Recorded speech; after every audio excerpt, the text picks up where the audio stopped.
जय श्री कृष्णा, राधे राधे। ओम नमः शिवाय। प्रेम से बोलिए, बाके बिहारी लाल की जय हो। प्रिय भक्तजनों, फाल्गुन मास की अष्टमी के दिन आज मैं आपको श्रवण कराने जा रही हूँ राधा कृष्ण की बहुत ही दुर्लभ और पवित्र पावन कथा। आप इस कथा को पूरा अवश्य सुनिएगा। बात उस वक्त की है जब भगवान श्री कृष्ण और राधा जी एक वन में खेल रहे थे। भगवान श्री कृष्ण और राधा जी दोनों वहां पर अकेले थे। इसी बीच में श्री कृष्ण जी ने राधा जी को एक बरगद के पेड़ के पीछे ले जाकर उनकी आंखों को अपने पीतांबर से बांधकर वहीं खड़े रहने के लिए कह दिया और वहां से थोड़ी दूरी पर एक कदम के वृक्ष के नीचे जाकर राधा जी के लिए एक उपहार तैयार करने लगे।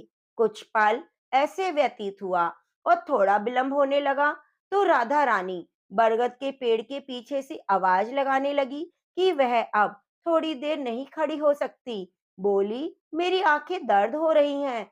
तो प्रिय भक्तजनों, इस पर भगवान श्री कृष्ण थोड़ा सा मुस्कुराए और वहीं कदम के वृक्ष के नीचे से आवाज दी, राधे, बस कुछ पल के लिए आप प्रतीक्षा कीजिए।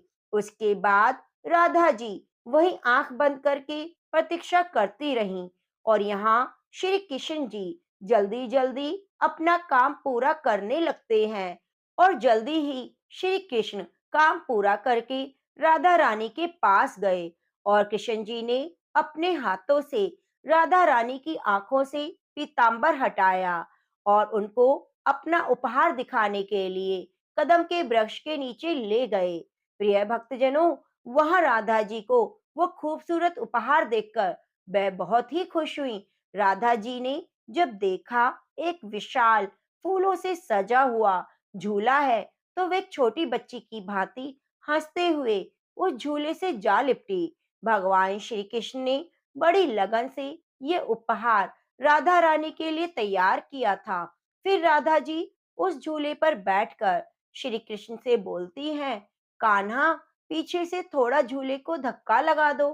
फिर श्री कृष्ण प्रसन्न मन से झूले को धक्का लगाने लगते हैं। श्री कृष्ण जी ने इस प्रकार झूले को यमुना जी के तट पर बनाया था कि जितनी बार श्री कृष्ण जी झूले को धक्का लगाते हैं और राधा जी जब आगे की ओर जाती और पीछे की ओर आती तो राधा जी कोमल चरण यमुना जी निर्मल लहरों को छूते हुए निकल जाती। ऐसे ही कुछ वक्त चलता रहा कि अचानक से राधा जी की नजर उस झूले में लगी एक श्वेत फूल पर जा पड़ी। उस पुष्प को देखकर राधा रानी बहुत ही खुश हुई। प्रिय भक्तजनों, राधा रानी कृष्ण जी से कहती हैं, हे कान्हा, यह पुष्प तो हमारे ब्रज में नहीं है, आप कहाँ से लेकर आए? इस बात पर भगवान श्री कृष्ण मुस्कुराते हुए बोले कि मैं ये त्रेता युग से लाया हूँ। त्रेता युग? राधा रानी यह सुनकर आश्चर्यचकित हो गई। फिर पूछा, त्रेता युग से कैसे?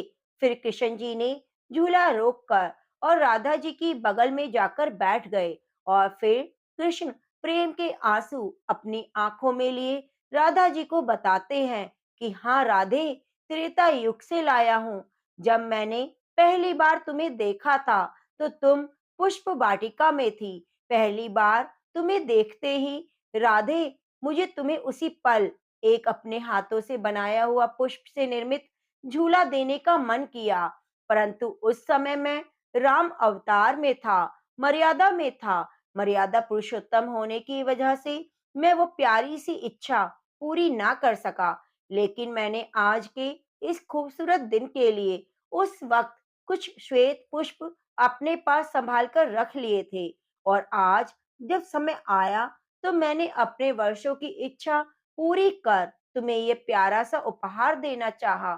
मेरी यह इच्छा पूरी भी हुई। यह सुनकर राधा जी की आंखें खुशी के मारे नम हो गईं और उन्होंने कृष्ण जी के कोमल हाथों को चूम लिया।